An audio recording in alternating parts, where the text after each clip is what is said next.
Ассаламу алейкум, урматтуу кыргызстандыктар.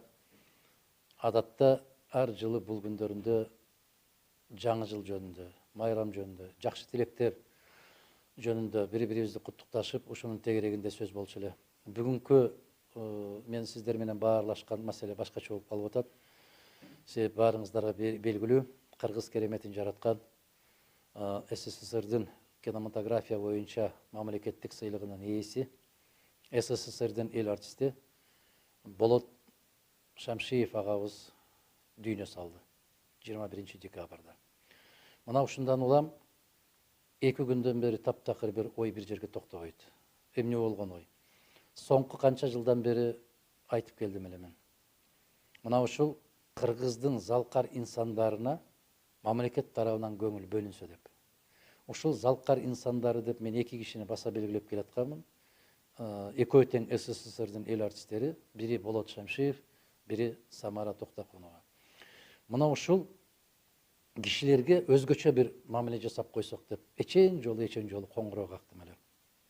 Тилекке каршы мен эчен жылдан бери айтып келаткан, биз тирүү кезинде кишини сыйлаганды билбей, бул дүйнө менен кош айтышкандан кийин алакандай ташты көтөрүп алып, шолоктоп ыйлап, артынан кылымда жаралчу инсан эле, мындай инсан жаралбайт, оорду толгус жоготуп болду деген жалган сезимдерге оролгон, жалган көз жаштарды төккөн кинолорду, спектакльдерди ойнойбуз.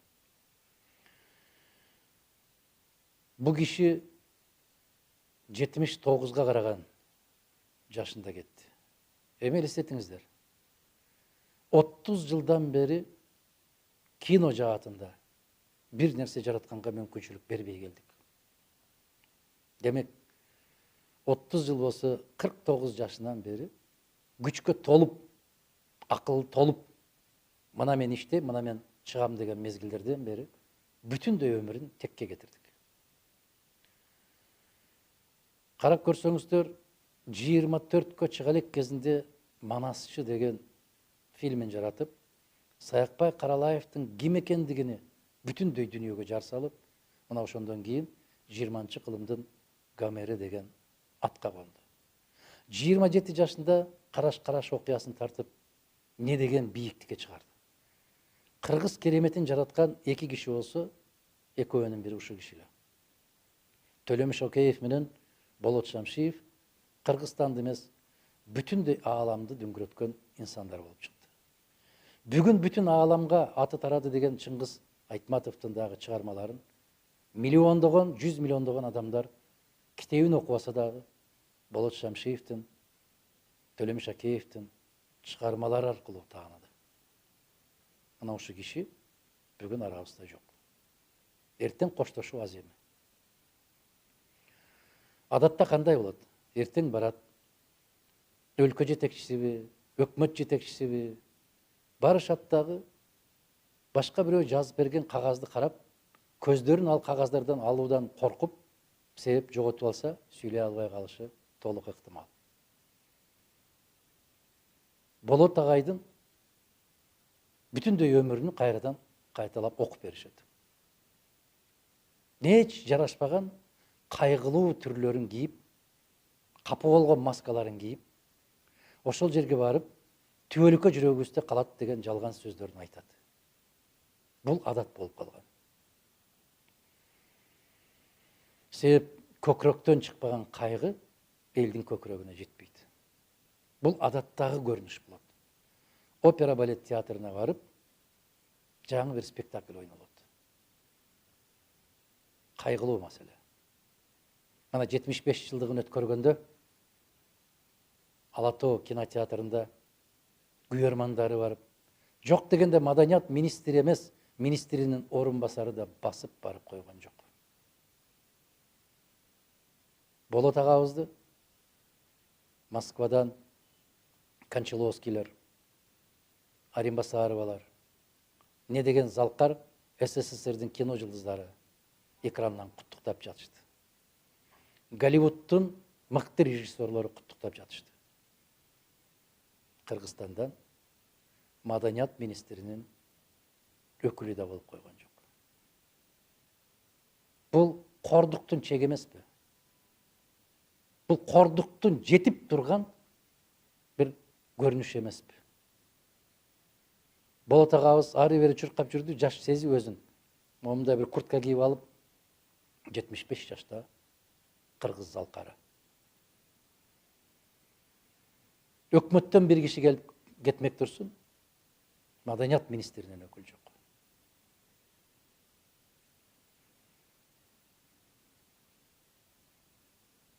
Мына ошол мезгилде Казак кинокомпаниясынын төрагасы чыкты да айтты. Дүйнөдө 9-нчу орунда турган жерибиз бар деди. Дүйнөдө 3-нчү орунда турган мунайыбыз бар, 4-нчү орунда турган газымыз бар. Бүтүндөй аалам тааныган Нурсултан Назарбаев президентибиз бар. Бирок бир боке бизде жок деп. Боке, келиңиз Казакстанга. Тоюңузду Казакстанда тойлойлу деп сүйлөдү.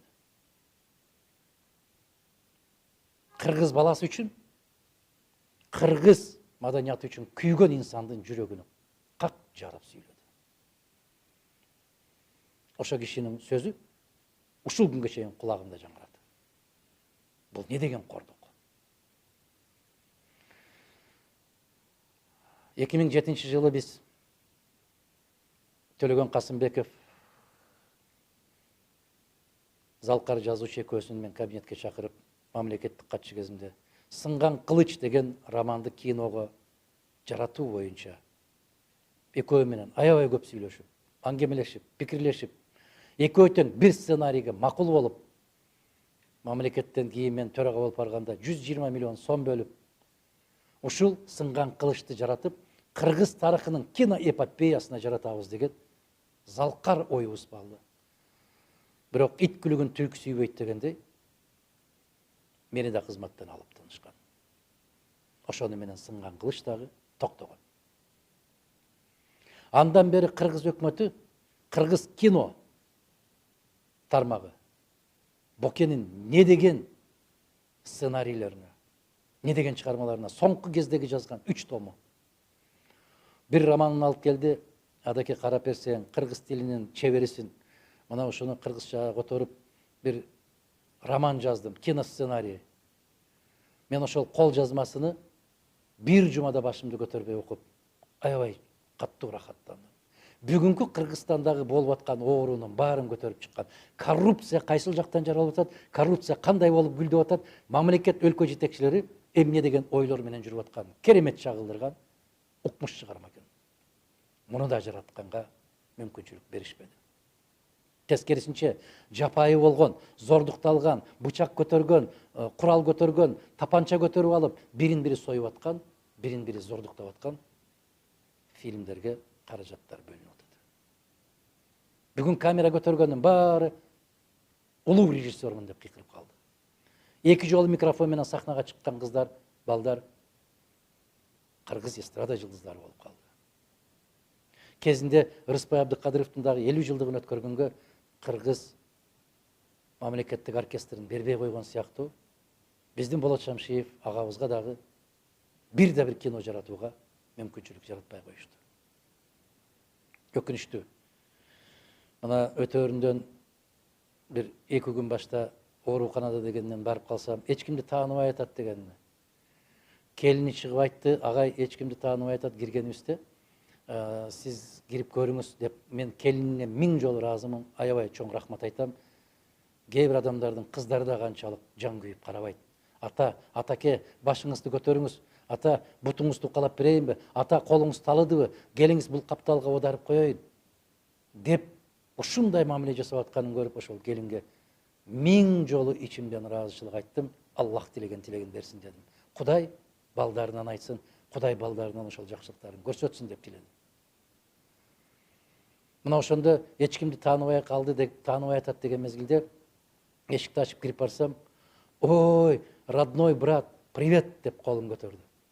Адахан, келдиңби, айланайын деп колун кармап, могу жерлеринде бүтүндөй ийнелер сайылган.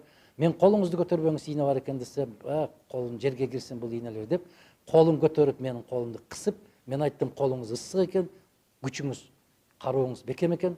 Кудай буюрса 80 жылдыгыңызды белгилейбиз десем, Чыңгыздын көзүнөн жаш чыга кетип айтты. Ушуну жакшы айтыптырсыз. Ата 80 жылдыгыңызды белгилейбиз десеңиз, сизге мына дарылардан күчтүүрөөк дем бердиңиз деп. Баласы ушундай деп экөөбүз сүйлөшүп, чыккандан кийин да жарым сааттай сүйлөшүп кеттик эле. Эртеси күнү кечинде ушундай суук кабар. Не айтайын дейм? Президентиңердин, министрлериңердин жалган сезимдери менен айткан, жалган көз жаштарын төккөн каалоолору жетишет. Келгиле, урматтуу улуу кыргыз эли. Залкарларды көзүнүн тирүүсүндө 2 ооз жылуу сөз айткандан коркпойлучу. Саналуу гана 4-5 кишилер калды.